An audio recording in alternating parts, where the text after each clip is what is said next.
RSS ಪಥಸಂಚಲನಕ್ಕೆ ಕಡಿವಾಣ, DK ಸರ್ಕಾರದಿಂದ ಹೊಸ ಕಾನೂನಿಗೆ ಸಂಪುಟ ಒಪ್ಪಿಗೆ, ಸಾರ್ವಜನಿಕ ಸ್ಥಳ ಬಳಕೆಗೆ ಇನ್ಮುಂದೆ ಅನುಮತಿ ಕಡ್ಡಾಯ, ಹೊಸ ವಿಧೇಯಕ ಮಂಡನೆಗೆ ಸಿದ್ಧತೆ. ಚಿತ್ತಾಪುರ ವಿವಾದದ ಬೆನ್ನಲ್ಲೇ ಮತ್ತೆ ಸರ್ಕಾರ ಆರ್ಎಸ್ಎಸ್ ಸಂಘರ್ಷ, ಈ ಬಾರಿ ಕಾನೂನಿನ ಮೂಲಕ ಉತ್ತರ. ಆರ್ಎಸ್ಎಸ್ ಗುರಿಯಾಗಿಸಿ ಕಾನೂನ ಅಥವಾ ಎಲ್ಲರಿಗೂ ಒಂದೇ ನಿಯಮನ? ಬಿಜೆಪಿ ಕಾಂಗ್ರೆಸ್ ನಡುವೆ ಹೊಸ ಕದನ. ಆತ್ಮೀಯರೇ ನಮಸ್ಕಾರ, ಟ್ರೀ ಟಿವಿಗೆ ಸ್ವಾಗತ. ನಾನು ನಿಮ್ಮ ನವೀನ್ ಕುಮಾರ್ MN. ಸಾರ್ವಜನಿಕ ಸ್ಥಳದಲ್ಲಿ ಒಂದು ಮೆರವಣಿಗೆ ಮಾಡಬೇಕಾದ್ರೂ ಇನ್ನು ಮುಂದೆ ಸರ್ಕಾರದ ಅನುಮತಿ ಕಡ್ಡಾಯ ಆಗಬಹುದು ಅಂದ್ರೆ ನಂಬ್ತೀರಾ? ಹೌದು, ಕರ್ನಾಟಕ ಸರ್ಕಾರ ಇಂಥದ್ದೊಂದು ಹೊಸ ಕಾನೂನು ತರೋಕ್ಕೆ ಮುಂದಾಗಿದೆ ಮತ್ತು ಇದರ ಕೇಂದ್ರ ಬಿಂದುವಾಗಿ ಕೇಳಿ ಬರ್ತಿರೋ ಹೆಸರೇ RSS. ಹಾಗಾದ್ರೆ ಈ ಕಾನೂನು ನಿಜವಾಗ್ಲೂ RSS ಅನ್ನೇ ಗುರಿಯಾಗಿಸ್ಕೊಂಡಿದೆಯಾ ಅಥವಾ ಎಲ್ಲ ಸಂಘಟನೆಗಳಿಗೂ ಒಂದೇ ನಿಯಮನ? ಇದರ ಹಿಂದೆ ಇರೋ ಸ್ಟೋರಿನ ಇವತ್ತ ನಿಮಗೆ ವಿವರವಾಗಿ ಹೇಳ್ತೀನಿ. ಕೊನೆಯವರೆಗೂ ತಪ್ಪದೆ ಈ ವಿಡಿಯೋವನ್ನು ನೋಡಿ. ಹೊಸ ಕಾನೂನಿನಲ್ಲಿ ಏನಿದೆ? ಆಗಸ್ಟ್ 13ರಂದು ರಾಜ್ಯ ಸಚಿವ ಸಂಪುಟ ಸಭೆ ಒಂದು ಮಹತ್ವದ ನಿರ್ಧಾರ ತಗೊಂಡಿದೆ.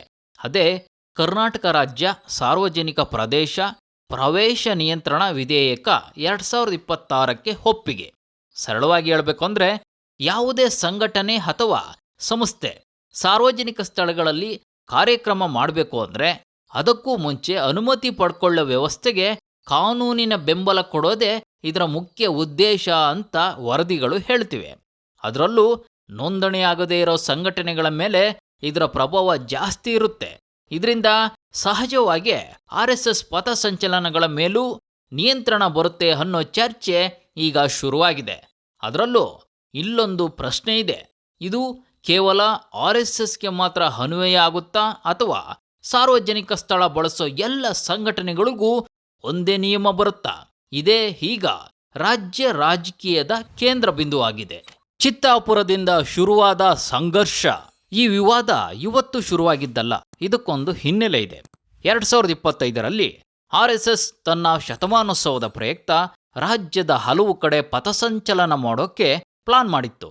ಆಗ ಕಲಬುರಗಿ ಜಿಲ್ಲೆಯ ಚಿತ್ತಾಪುರ ಅಂದರೆ ಗೃಹ ಸಚಿವ ಪ್ರಿಯಾಂಕ್ ಖರ್ಗೆ ಅವರ ವಿಧಾನಸಭಾ ಕ್ಷೇತ್ರದಲ್ಲಿ ದೊಡ್ಡ ವಿವಾದ ಸ್ಫೋಟಗೊಂಡಿತ್ತು. RSS ಅಲ್ಲಿ ಪಥಸಂಚಲನಕ್ಕೆ ಅನುಮತಿ ಕೇಳಿದಾಗ ಸ್ಥಳೀಯ ಆಡಳಿತ ಕಾನೂನು ಸುವ್ಯವಸ್ಥೆ ಕಾರಣ ಕೊಟ್ಟು ಅನುಮತಿ ನಿರಾಕರಿಸಿತ್ತು. ಅಷ್ಟೇ ಅಲ್ಲ, ಮೊದಲೇ ಹಾಕಿದ್ದ RSS ಬ್ಯಾನರ್ ಕಟೌಟ್ಗಳನ್ನು ಅಧಿಕಾರಿಗಳು ತೆಗೆದುಹಾಕಿದ್ರು. ಇದರಿಂದ ಕಾಂಗ್ರೆಸ್ ಮತ್ತು ಬಿಜೆಪಿ ನಡುವೆ ವಾಗ್ವಾದ ತೀವ್ರ ಆಯಿತು. ಹೈಕೋರ್ಟ್ ಮೆಟ್ಟಿಲೇರಿದ ಪ್ರಕರಣ. ಅನುಮತಿ ಸಿಗದೇ ಇದ್ದಾಗ RSS ನೇರ ನ್ಯಾಯಾಲಯದ ಬಾಗಿಲು ತಟ್ಟಿತ್ತು. ಕರ್ನಾಟಕ ಹೈಕೋರ್ಟ್ ಈ ಪ್ರಕರಣದ ವಿಚಾರಣೆ ನಡೆಸಿ ಮತ್ತೊಮ್ಮೆ ಹೊಸದಾಗಿ ಅರ್ಜಿ ಸಲ್ಲಿಸುವಂತೆ ಸೂಚಿಸಿತ್ತು. ಆಮೇಲೆ ಈ ಪ್ರಕರಣ ಇನ್ನಷ್ಟು ಕಾನೂನು ಹೋರಾಟಕ್ಕೆ ದಾರಿ ಮಾಡಿಕೊಟ್ಟಿತ್ತು. ಕೊನೆಗೆ 2025ರ ನವೆಂಬರ್ನಲ್ಲಿ ಕಲಬುರಗಿ ಹೈಕೋರ್ಟ್ ಪೀಠ ಚಿತ್ತಾಪುರದಲ್ಲಿ ಪಥಸಂಚಲನಕ್ಕೆ ಷರತ್ತುಬದ್ಧ ಅನುಮತಿ ಕೊಟ್ಟಿತ್ತು. ಪಾಲ್ಗೊಳ್ಳರ ಸಂಖ್ಯೆಗೆ ಮಿತಿ ಸೇರಿದಂತೆ ಹಲವು ಷರತ್ತುಗಳ ಜೊತೆಗೆ. ಅಂದರೆ ಸರ್ಕಾರ ಮತ್ತು RSS ನಡುವಿನ ಈ ಜಗಳ ಬರೀ ಹೇಳಿಕೆಗೆ ಸೀಮಿತ ಆಗಿರಲಿಲ್ಲ, ಅದು ನ್ಯಾಯಾಲಯದವರೆಗೂ ಹೋಗಿತ್ತು. ಸರ್ಕಾರಿ ಆದೇಶಕ್ಕೆ ಹೈಕೋರ್ಟ್ ತಡೆ. ಇದೇ ಸಮಯದಲ್ಲಿ ಸರ್ಕಾರ ಇನ್ನೊಂದು ಕ್ರಮ ತಗೊಂಡಿತ್ತು. ಸಾರ್ವಜನಿಕ ಸ್ಥಳಗಳಲ್ಲಿ ಕಾರ್ಯಕ್ರಮ ಮಾಡಬೇಕು ಅಂದರೆ ಪೂರ್ವಾನುಮತಿ ಕಡ್ಡಾಯ ಅನ್ನೋ ಆದೇಶ ಹೊರಡಿಸಿತ್ತು. 10 ಅಥವಾ ಅದಕ್ಕಿಂತ ಹೆಚ್ಚು ಜನ ಸರ್ಕಾರಿ ನಿಯಂತ್ರಣದ ಸಾರ್ವಜನಿಕ ಸ್ಥಳದಲ್ಲಿ ಸೇರೋದಕ್ಕೂ ಅನುಮತಿ ಬೇಕು ಅನ್ನೋ ನಿಯಮ ಜಾರಿಗೆ ಬಂತು. ಆದರೆ ಇದನ್ನ ಪ್ರಶ್ನಿಸಿ ನ್ಯಾಯಾಲಯದ ಮೊರೆ ಹೋಗ್ಲಾಯಿತು ಮತ್ತು ಹೈಕೋರ್ಟ್ ಈ ಆದೇಶಕ್ಕೆ ಮಧ್ಯಂತರ ತಡೆ ಕೊಟ್ಟಿತ್ತು. ನ್ಯಾಯಾಲಯದ ಗಮನಾರ್ಹ ಅಭಿಪ್ರಾಯ ಏನಂದ್ರೆ, ಮಾತಿನ ಸ್ವಾತಂತ್ರ್ಯ ಮತ್ತು ಶಾಂತಿಯುತವಾಗಿ ಸೇರೋ ಸಂವಿಧಾನಾತ್ಮಕ ಹಕ್ಕಿನ ಮೇಲೆ ಬರೀ ಸರ್ಕಾರಿ ಆದೇಶದ ಮೂಲಕ ನಿರ್ಬಂಧ ಹೇರೋಕೆ ಆಗಲ್ಲ. ಅದಕ್ಕೆ ಸರಿಯಾದ ಕಾನೂನಿನ ಆಧಾರ ಬೇಕು. ಇದೇ ಕಾರಣಕ್ಕೆ ಈಗ ಸರ್ಕಾರ ಹೊಸ ಕಾನೂನು ತರೋ ಪ್ರಯತ್ನಕ್ಕೆ ಹೆಚ್ಚಿನ ಮಹತ್ವ ಸಿಕ್ಕಿದೆ. 2026ರಲ್ಲಿ ಮತ್ತೆ ಎದ್ದ ಕಿಡಿ. ಜುಲೈ 2026ರಲ್ಲಿ ಗೃಹ ಸಚಿವ ಪ್ರಿಯಾಂಕ್ ಖರ್ಗೆ ಅವರೇ ಸ್ಪಷ್ಟವಾಗಿ ಹೇಳಿದ್ರು, RSS ಪಥಸಂಚಲನಕ್ಕೆ ಪೂರ್ವಾನುಮತಿ ಕಡ್ಡಾಯ, ಅನುಮತಿ ಇಲ್ಲದೆ ಪಥಸಂಚಲನಕ್ಕೆ ಅವಕಾಶ ಇಲ್ಲ ಅಂತ. ಸಾರ್ವಜನಿಕ ಕಾರ್ಯಕ್ರಮಗಳಿಗೆ ಅನುಮತಿ ವ್ಯವಸ್ಥೆ ಎಲ್ಲರಿಗೂ ಒಂದೇ ರೀತಿ ಇರಬೇಕು. ಅನ್ನೋದೇ ಸರ್ಕಾರದ ವಾದ. ಗಣೇಶೋತ್ಸವಕ್ಕೆ ಸಣ್ಣ ಪೆಂಡಲ್ ಹಾಕಕ್ಕೂ ಅನುಮತಿ ಬೇಕಾದ್ರೆ ಬೇರೆ ಸಂಘಟನೆಗಳ ಕಾರ್ಯಕ್ರಮಕ್ಕೂ ಏಕೆ ಬೇಡ ಅಂತ ಸರ್ಕಾರ ತನ್ನ ನಿಲುವನ್ನ ಸಮರ್ಥಿಸಿಕೊಂಡಿತ್ತು. ಆದರೆ ಇದಕ್ಕೆ ಬಿಜೆಪಿ ಮತ್ತು RSS ಪರ ವಲಯಗಳಿಂದ ತೀವ್ರ ವಿರೋಧ ವ್ಯಕ್ತವಾಗಿದೆ. ಈಗ ಮುಂದೆ ಏನಾಗಬಹುದು?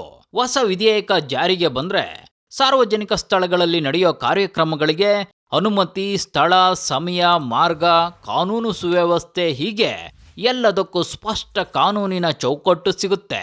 ಅಂದ್ರೆ ಇನ್ನು ಮುಂದೆ ಯಾವುದೇ ಸಂಘಟನೆ ಪಥಸಂಚಲನ, ರ್ಯಾಲಿ ಅಥವಾ ದೊಡ್ಡ ಸಾರ್ವಜನಿಕ ಕಾರ್ಯಕ್ರಮಗಳು ಮಾಡಬೇಕು ಅಂದ್ರೆ ಸರ್ಕಾರದ ನಿಗದಿತ ನಿಯಮ ಪಾಲಿಸಲೇಬೇಕಾಗುತ್ತೆ. ಇಲ್ಲಿ ಪ್ರಶ್ನೆ ಏನಂದ್ರೆ, ಈ ನಿಯಮ RSSಗೆ ಮಾತ್ರನಾ ಅಥವಾ ಕಾಂಗ್ರೆಸ್, ಬಿಜೆಪಿ, ಧಾರ್ಮಿಕ, ಸಾಮಾಜಿಕ ಎಲ್ಲ ಸಂಘಟನೆಗಳಿಗೂ ಒಂದೇ ರೀತಿ ಅನ್ವಯ ಆಗುತ್ತಾ? ಸರ್ಕಾರ ಇದನ್ನ ಸಾಮಾನ್ಯ ಕಾನೂನು ಅಂತ ಹೇಳಿದ್ರೆ ವಿರೋಧ ಪಕ್ಷಗಳು ಇದು RSS ಚಟುವಟಿಕೆಗಳಿಗೆ ಕಡಿವಾಣ ಹಾಕೋ ಪ್ರಯತ್ನ ಅಂತ ಆರೋಪ ಮಾಡ್ತಿವೆ. ಒಂದು ಕಡೆ ಸರ್ಕಾರ ಹೇಳ್ತಿದೆ ಸಾರ್ವಜನಿಕ ಸ್ಥಳ ಬಳಕೆಗೆ ನಿಯಮ ಎಲ್ಲರಿಗೂ ಒಂದೇ ಅಂತ.